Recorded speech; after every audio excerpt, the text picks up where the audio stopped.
Hola, soy Silvia Cruz La Peña, directora de Hoy en el País. Antes de que empiece el episodio de hoy, quiero hacerte una invitación. El lunes 2 de junio a las 6 de la tarde estaremos en el pabellón CaixaBank de la Feria del Libro, en el Parque del Retiro, para grabar un episodio de este podcast. La invitada será Amanda Mars, subdirectora de Información Económica de El País y ex corresponsal en Estados Unidos. Con ella hablaremos del Nueva York de Donald Trump. Si te apetece, es gratis, pero vente un poco antes, que a las 6 en punto empezamos. Ahora sí, te dejo con el episodio de hoy. En Hoy en el País ya dedicamos un episodio a explicar por qué los óvulos que congela una mujer en España no son del todo suyos. Aquel reportaje llevó a otro, uno en el que contestamos a dónde van a parar los óvulos congelados que no usa su dueña, ya que son pocas las investigaciones que los usan y otra de las opciones es la donación. De aquel tema sale el de hoy, pues de todos los recién nacidos por fecundación in vitro, un 40% proceden de ovocitos donados. Pero, ¿sabemos de verdad lo que compramos? Soy Silvia Cruz La Peña. Hoy en el País, el mercado de la reproducción asistida, óvulo congelado a precio de fresco.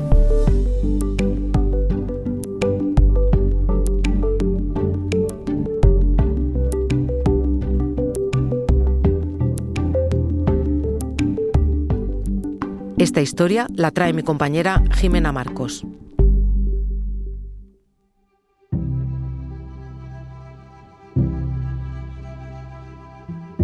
Esta historia empezó hace 2 años cuando encontré el vídeo de una influencer de maquillaje que narraba su proceso de congelación de óvulos. Y en ese vídeo decía algo así como que los óvulos que congelabas no los podías destruir. Esta frase me sorprendió mucho porque no lo sabía, porque me pareció muy extraño, y esto se convirtió en 2 episodios que publicamos en Hoy en el País. Uno de ellos lo firmé junto con mi compañera Bárbara Ayuso. Así lo explicaba Silvia Cruz La Peña en aquel primer episodio. Habla Fernando Avellán, abogado, director de Derecho Sanitario, Asesores y doctor por la Universidad Complutense de Madrid en Medicina Legal y Forense. La equiparación a efectos de descongelación es algo que se hizo en su momento cuando se creó la ley para dificultar el que se desecharan y tratar de incentivar que las parejas los donaran para investigación, sobre todo. A él le escuchamos en el podcast que dedicamos a explicar por qué la destrucción de unos óvulos vitrificados solo se puede realizar si 2 médicos certifican la infertilidad de la paciente. El motivo es que la Ley 14/2006 de reproducción asistida equipara óvulos a preembriones, en vez de considerar de igual manera a los espermatozoides y a los óvulos. Esto significa que una mujer que congela óvulos no puede deshacerse de esos óvulos, pero tampoco si los fecunda y se produce un embrión. Una cosa que también es sorprendente teniendo en cuenta que una mujer puede interrumpir su embarazo hasta la semana 14 de gestación. Así que en el segundo episodio fui un paso más allá. Si no se destruyen, ¿qué ocurre con los óvulos que pasan a ser donados a otra mujer? ¿O a qué proyectos de investigación se están destinando los óvulos que no se utilizan? La respuesta son las otras 2 opciones de destino. Una es la donación para investigación y la otra, una donación para otra mujer. En aquel segundo episodio comprobé que en realidad no había ni hay muchas investigaciones científicas en España que necesitaran óvulos criopreservados. Y comprobé también que las clínicas privadas de fertilidad manejan un gran excedente de óvulos y embriones en sus bancos.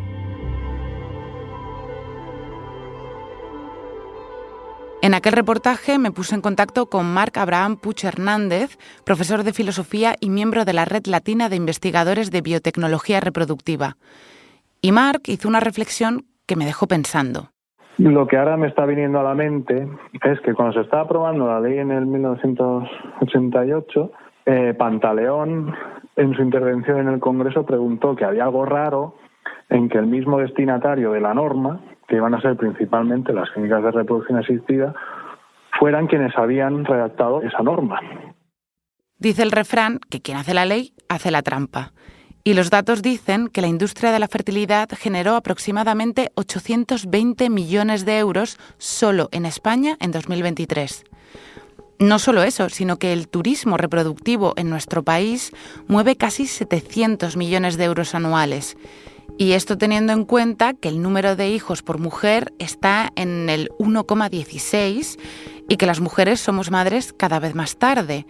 La media ahora está en unos 33 años. O sea que si eres mujer y estás en la treintena, es muy probable que hayas congelado óvulos o tengas amigas que lo hayan hecho. El porcentaje de mujeres que vitrifican óvulos se ha incrementado un 78% desde el año 2022 hasta la actualidad. El millonario mercado de la reproducción asistida es un mercado al alza, y hasta el hijo de José María Aznar y Ana Botella se sumó al sector a través de su firma de inversión Poniente Capital, dueña de Mistral Fertility Clinics. Como cualquier mercado, el mercado reproductivo tiene como objetivo sacar el máximo beneficio y la mayor rentabilidad a los óvulos y embriones que manejan. Así que eso es lo que voy a intentar contestar en este episodio. ¿Cómo lo hacen? ¿Cómo venden óvulos congelados, más fáciles de conseguir y de vender, como si fueran óvulos frescos? Si yo fuera donante de óvulos o si hubiese vitrificado mis propios óvulos en una clínica y hubiese marcado la casilla de donación a otra mujer, no podría saber dónde van a acabar esos óvulos. Y esto mismo le pasa a la mujer que recibe los óvulos de donante, porque en España la ley dice que la donación es anónima. Primero hubo un ciclo en enero de 2013 que fue con óvulos de y semen de donante, y ese ciclo fracasó. Entonces repetimos otro ciclo de reproducción. Este es Juan. Quedé con él y con su mujer Lara en un hotel. Ni Juan ni Lara son sus nombres reales, pero los llamaré así para preservar su identidad. Una de las cosas que me han quedado claras desde que empecé a indagar en este asunto hace 2 años es que la fecundación in vitro sigue siendo un tema tabú, especialmente cuando no sale como una esperaba. Y ese ciclo de diciembre de 2013 era ya con doble donación de gametos, con gametos de donante, tanto de óvulos como de semen, y transferencia de preembriones. El 11 de noviembre de 2013, Juan y Lara firman un consentimiento informado que establece que se someterán a un tratamiento de fertilidad con un número máximo de 2 preembriones a introducir en el útero de Lara. También firman un contrato de donación de semen y un contrato de donación de ovocitos. Juan y Lara solicitan una donación de óvulos en fresco. En el contrato de la fecundación in vitro no se especifica que sean óvulos frescos o congelados, pero sí que hay una diferencia. En un contrato de óvulos en fresco se incluye una lista de los medicamentos que se tendrán que administrar a la donante. Pero en un contrato de óvulos vitrificados no se necesitan estos medicamentos. Esto es algo que explicaré un poco mejor más adelante. Un mes después, el 13 de diciembre, la clínica llama a Lara para decirle que ya tienen una donante de óvulos. 5 días después, le implantan los 2 preembriones. Y al poco se confirma el embarazo de 2 niñas mellizas.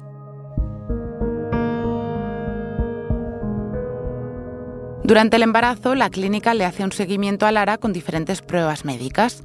La gestación avanza sin problemas hasta que llega el día del parto. En el momento de nacer... Tiene microcefalia. Tiene el tamaño de la cabeza más pequeño de lo normal.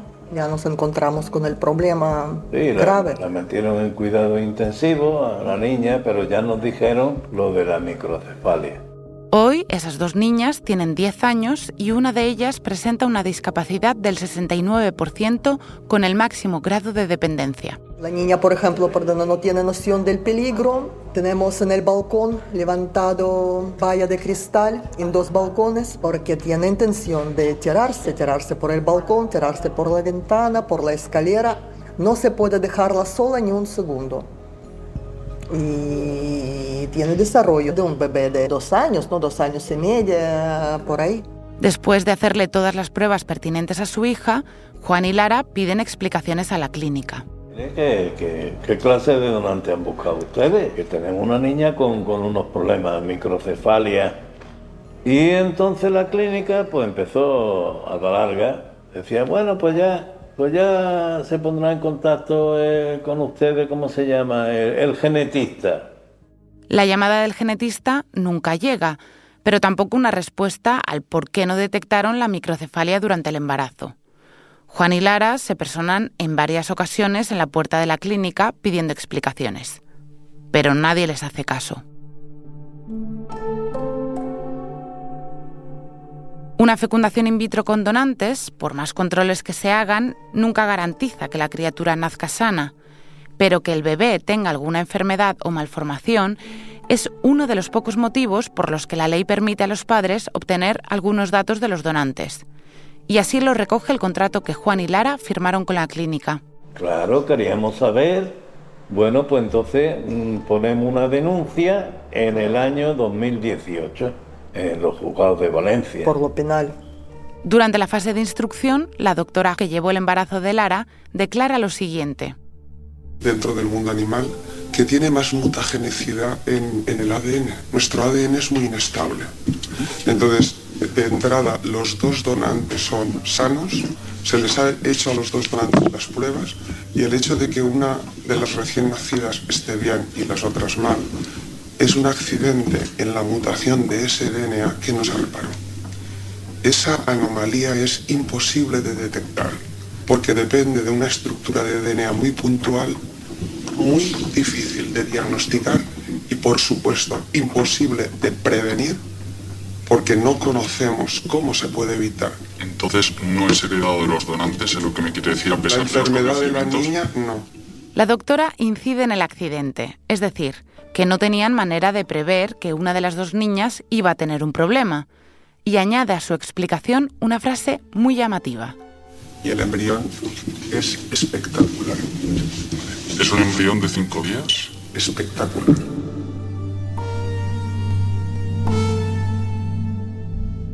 ¿A qué se refiere cuando justifica que era un embrión espectacular?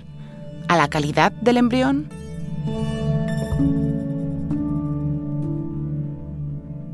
A los óvulos no hay forma de hacerles pruebas. No existe conocimiento médico para saber la calidad de los óvulos, lo cual es bastante curioso. Ella es Sara Lafuente, socióloga y autora del ensayo Mercados reproductivos, crisis, deseo y desigualdad. Al esperma se mira motilidad y se puede mirar fragmentación de ADN, pero a los óvulos no hay forma de saber la calidad hoy por hoy. O sea, lo que se mira es que estén en la metafase en la que tienen que estar para poder ser fecundados. Y ahora hay algunos sistemas de inteligencia artificial que dan indicaciones. Pero como técnica biomédica no existe una forma de asegurar la calidad de los ovocitos. ¿Y qué hay de los embriones? A no ser que les hagas pruebas genéticas a los embriones, que eso ya es una prueba mucho más invasiva, que se saca una célula y se ve pues cómo se va evolucionando, cómo se va dando la división celular y la multiplicación celular.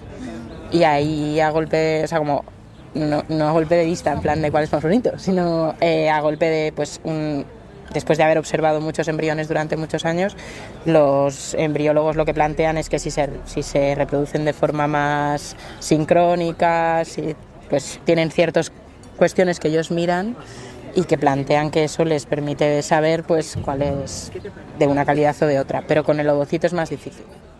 Esa imprecisión no fue la única que Lara y Juan observaron en sede judicial. En esa búsqueda de conocer más información sobre los donantes para entender si la enfermedad de su hija venía de ellos, les empezó a surgir la duda de si había sido una donación en fresco o no.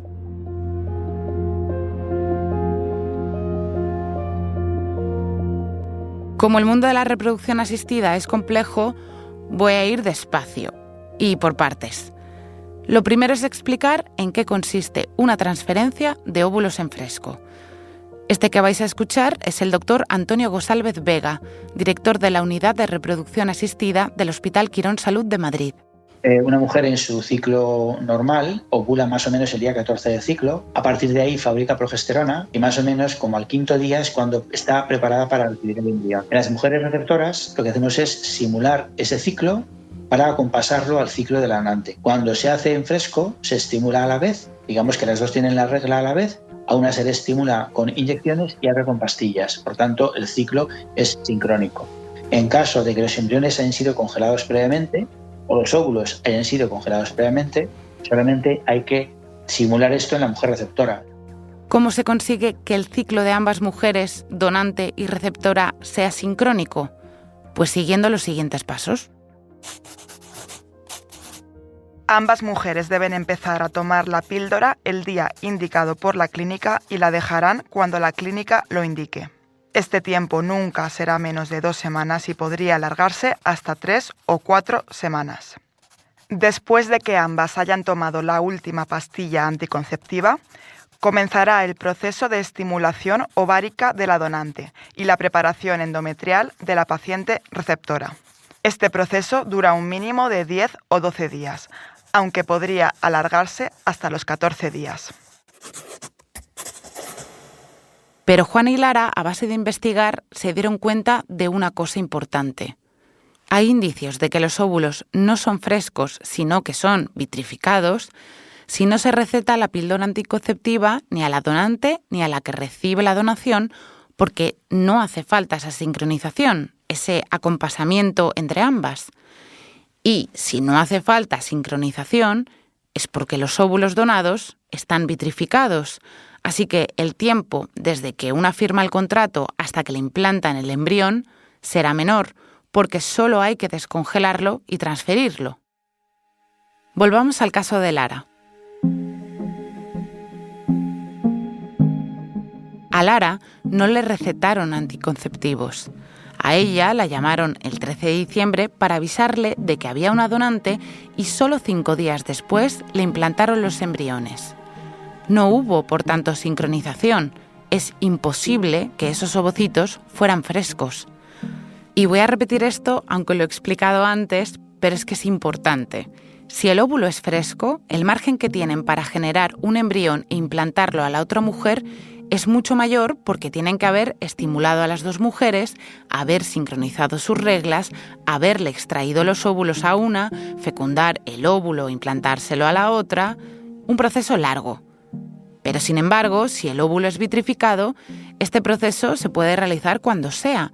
Solo se necesita preparar el endometrio de la receptora, descongelar el óvulo y transferirlo. La pregunta, llegados a este punto, es si las clínicas pueden darte un óvulo criopreservado si solicitaste uno fresco. Si pueden darte gato por liebre. Y esto es lo que dicen los contratos de las clínicas que firman los pacientes. Ha sido explicada ampliamente a la mujer receptora la información relativa a la técnica de reproducción asistida que se le va a realizar, así como el hecho de encontrarse científica y clínicamente indicada la ejecución de la misma con contribución de ovocitos previamente donados al centro por otra mujer y que en ocasiones podrían estar crioconservados conforme a lo establecido en la Ley 14/2006 del 26 de mayo sobre técnicas de reproducción asistida y demás normativa vigente aplicable al respecto. Pero la ley no dice exactamente esto. La ley no dice eso porque la ley está escrita antes de que se pudiesen vitrificar óvulos. Claro. Hoy por hoy, o sea, es una ley muy vieja. Tiene casi 20 años. Entonces, hace 20 años las técnicas que se podían utilizar y las que no eran distintas. Y la vitrificación de óvulos deja de ser considerada experimental en 2013. Entonces, la ley no establece protocolos claros porque no existía. Lo que sí dice la ley es que los preembriones sobrantes de técnicas de fecundación in vitro que no sean transferidos pueden ser crioconservados en bancos. Pero no dice que la clínica pueda venderte un ovocito criopreservado en vez de un óvulo fresco. Para entender cómo suelen ser los procedimientos de reproducción asistida más utilizados, le pregunté a Montse Villalobos, bióloga especializada en técnicas de reproducción y embriología en reproduccionasistida.org. O sea, la tendencia a lo largo de la evolución de las técnicas de reproducción asistida, en un inicio era siempre una donante en exclusiva. Es decir, todos los ovocitos que se sacaban de esa donante pertenecían a la receptora. Eso cada vez está más en desuso, porque las clínicas tienen, pues esto suena frío, ¿no? Pero una cartera de servicios variada para ofrecer un tratamiento que más se ajuste a lo que está buscando un paciente, ya sea en términos económicos, ya sea en proyecto reproductivo, en número de hijos, en capacidad económica, número de intentos que estén dispuestos a soportar física o emocionalmente hablando. Un momento, enseguida volvemos.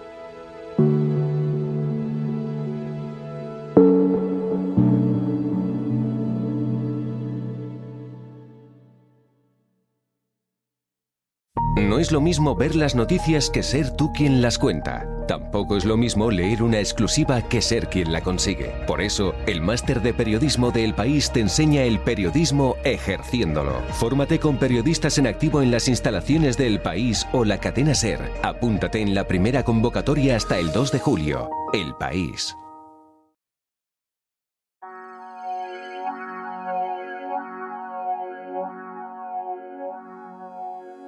La vitrificación de óvulos, como resumía la doctora Villalobos, ha permitido que las clínicas privadas tengan una carta de servicios, como la llama, muy amplia y variada.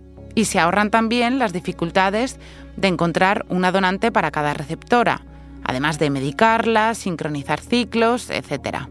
Y esto no solo supone un ahorro de tiempo, sino también de dinero.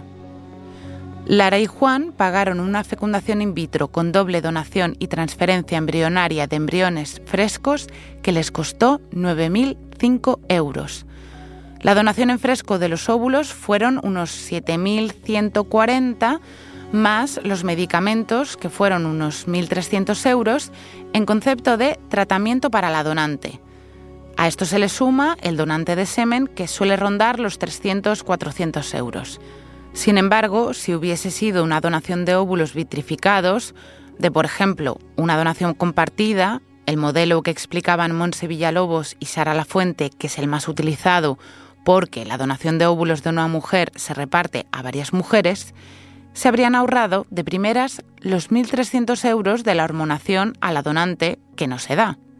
Además de que el precio de una donación compartida es evidentemente menor y puede variar entre los 4.000 y 8.000 € dependiendo del número de ovocitos que se soliciten.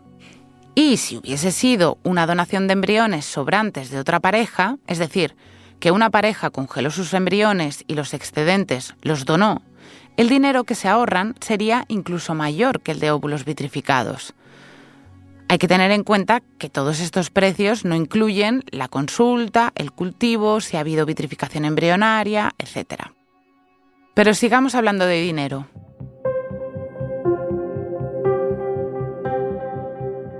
El proceso de donación de óvulos frescos está regulado y amparado por la ley. Lo conté en los episodios anteriores, pero lo recuerdo aquí y ahora. La donación de óvulos se realiza de forma anónima y altruista, aunque recoge una compensación económica a las donantes que suele rondar los 1.200 € por los posibles riesgos y molestias. Las pruebas, análisis, medicación y revisiones son absolutamente gratuitas para la donante, es decir, que las paga la receptora. En el caso de Juan y Lara, que habían solicitado una donación de óvulos en fresco, la clínica les pidió que compraran ellos los medicamentos y que los entregaran a la clínica para que ésta pudiera sustituirlos por los que supuestamente le habían dado a la donante.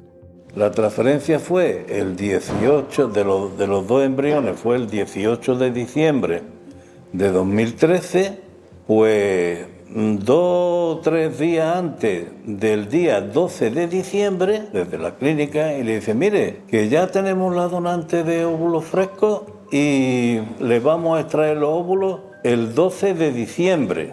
Nosotros, pues mira qué bien.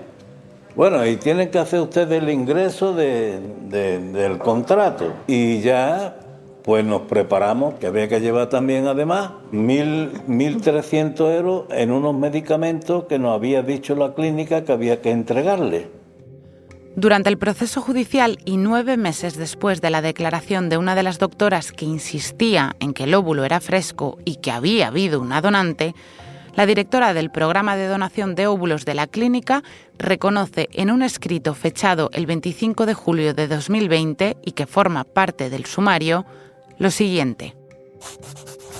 El origen de los ovocitos empleados en la donación del 13 de diciembre de 2013 fueron vitrificados tal y como se muestra en la imagen abajo, que hace referencia al protocolo de uso interno del laboratorio de fecundación in vitro. También aparece en ese texto la fecha de vitrificación, 29 de abril de 2013, 8 meses antes de implantárselos a Lara el 13 de diciembre de 2013. En ese texto, la propia clínica acaba reconociendo que aquellos ovocitos, pagados como frescos, no eran frescos.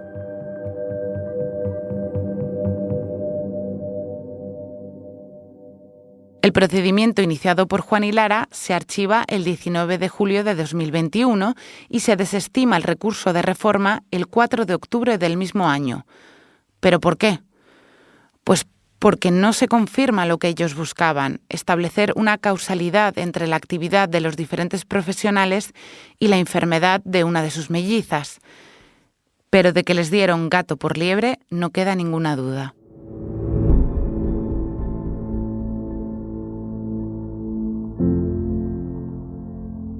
Decía al inicio del episodio que cualquier mercado quiere sacar el máximo beneficio. Eso es posible porque en ese mercado hay grietas. Y este además no es un mercado cualquiera. Hablamos de vidas, de maternidad, de bebés, de seres humanos y de un material genético que circula por ahí sin saber muy bien por dónde. Como decía, todo esto está envuelto por un tabú enorme del que se sabe muy poco porque las mujeres que participan en estos procesos no lo cuentan. Y así lo explica Sara Lafuente en su ensayo. En un contexto donde hay más madres de 40 años que de 25, 4 de cada 10 bebés que nacen de in vitro proceden de óvulos donados. Muchas de las mujeres que acuden a las clínicas por primera vez desconocen estos datos. Sara incide en que hay dos tipos de desconocimiento. Por un lado, la creencia de que la capacidad reproductiva de las mujeres no desciende hasta los 40 años y por otro, la confianza en que las clínicas reproductivas tienen tasas de éxito de fecundación in vitro con semen y óvulos propios mucho mayores de las que realmente tienen, porque hay muchas donaciones. A pesar de que cada vez son más las mujeres que vitrifican o que deciden ser madres pasados los 35 años, el desconocimiento sobre el funcionamiento de los mercados reproductivos es aún muy grande. Le pregunté a madres que habían tenido hijos con donación de óvulos sobre la gestión que realizan las clínicas con estos óvulos que reciben, que vitrifican y que donan a otras mujeres. Y esto es lo que me contaron. Esto tienes que fiarte de la clínica y yo creo que ahora mismo es un tema de no sé si comercial, pero que yo creo que las clínicas se ponen de acuerdo entre ellas y los excedentes. Es como que hay mucho movimiento de ese tipo, o sea, que me imagino que eso tiene que estar súper controlado. Las mujeres que vais a escuchar también decidieron mantener su anonimato. Entonces, yo en su momento, cuando me quedé embarazada, luego mi madre empezó con problemas de salud, no sé qué, falleció, total, que yo en aquel momento no me veía capaz de de embarazarme otra vez. Yeah. Y claro, como tienes que pagar 600 euros por el mantenimiento de los embriones, sí. Yo dije, mira, no los quiero. Entonces mandé una carta, firmé que no los quería, y ahí se quedó. Uh-huh. Y yo ya no contaba con ellos. O sea, y luego ya, claro, las cosas cogieron su cauce, mi madre falleció, yo rehice mi vida, no sé qué, y pensaba, joder, pues a mí ahora me gustaría, pero esos no están.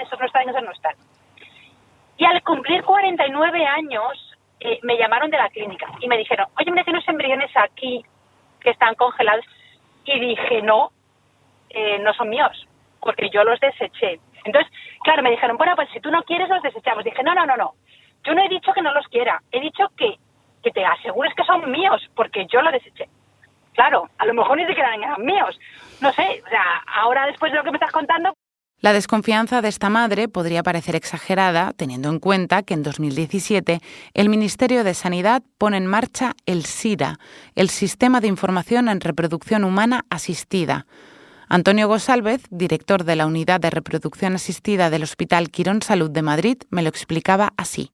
Y además tenemos que estar muy orgullosos como país porque el primer registro de donantes que se tuvo lo favorecimos los médicos y los centros de reproducción asistida. Y ese registro luego fue absorbido por el Ministerio de Sanidad y, por tanto, y de hecho nos dieron premios por haber hecho eso antes. Hoy en día hay un registro muy severo que audita todo esto de la reproducción asistida, todo lo que tiene que ver con, por ahora, donantes. Se llama SIRA, Sistema de Información de la Reproducción Humana Asistida. Lo organiza y dirige el Ministerio de Sanidad, es muy estricto, es de cumplimiento obligatorio y permite trazar todo lo que tiene que ver con donación. Por ejemplo, si viene a intentar donar una mujer donante que tiene una cierta enfermedad y hemos decidido rechazarla en un centro, esa mujer si intenta ir a cualquier centro de reproducción asistida, el sistema lo rechazará. O, por ejemplo, cuando una donante ha cumplido el máximo que dice la ley, el mismo sistema lo rechaza para futuros tratamientos. Por tanto, es un sistema muy seguro, muy vigilado, muy auditado y tenemos que estar muy orgullosos de él. Pero el registro SIRA, que ha tardado años en ponerse en marcha, sigue teniendo agujeros, porque todas las donaciones de óvulos, embriones y semen que se hicieron antes de que se pusiera en marcha el registro no generan el Código Único Europeo que sirve para hacer un seguimiento de esas donaciones. Y el SIRA, que es el registro de donantes, como que formaliza que a partir de 6 donaciones ya no deja entrar datos de donante, ¿no? En principio. Lo que pasa es que en teoría la ley no plantea que se puedan hacer solo 6 donaciones, sino que se puedan llegar a 6 recién nacidos vivos, que no es lo mismo. Entonces sí que hay donantes que pues donan en una clínica hasta el tope de veces, pero luego se pueden ir a otra clínica y seguir donando. El Ministerio de Sanidad controla los nacimientos por reproducción asistida gracias al registro SEF, el de la Sociedad Española de Fertilidad. Pero los últimos datos que tenemos del SEF son de 2022 y además este registro es también escaso porque no contabiliza, por ejemplo, el número de ovocitos que una mujer ha criopreservado para sí misma, pero que posteriormente ha decidido donar a investigación o a otra mujer. Tampoco registra los embriones criopreservados que una pareja congeló y posteriormente donó a otra mujer. Esto significa que no sabemos muy bien ni cuántos óvulos y embriones tiene cada clínica ni de qué manera comercializan con ellos. A pesar de haber estado insistiendo desde abril de 2023 al Ministerio de Sanidad por estos datos, aún no he obtenido respuesta. La socióloga Sara Lafuente, en su ensayo Mercados reproductivos, crisis, deseo y desigualdad, cuestiona que los bancos de gametos estén gestionados por entidades privadas.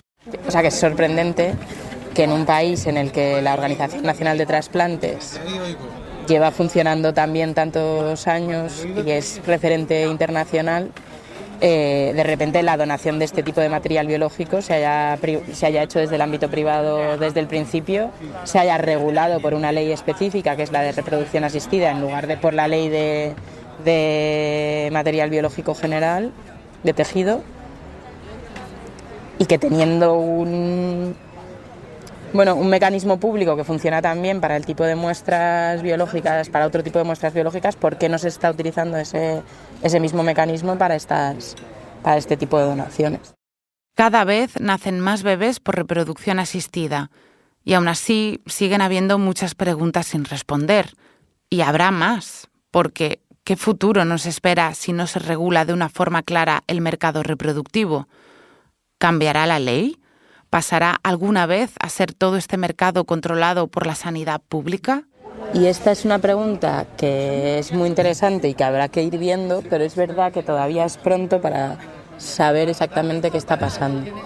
Entonces, óvulos que se puedan donar, que se estén acumulando en neveras, está empezando a pasar ahora, con lo cual empezará a ser una cuestión más importante dentro de unos pocos años. ¿Cuántos son unos pocos años? No lo sé, 5 igual. Entonces, como que son preguntas que ya empiezan a ser importantes, pero que sobre todo van a ser más importantes en el futuro. Y ahí yo sí que creo que estaría muy bien que hubiese la opción, si ellas quieren donar sus óvulos, que exista la opción de donarlos al ámbito público. Claro.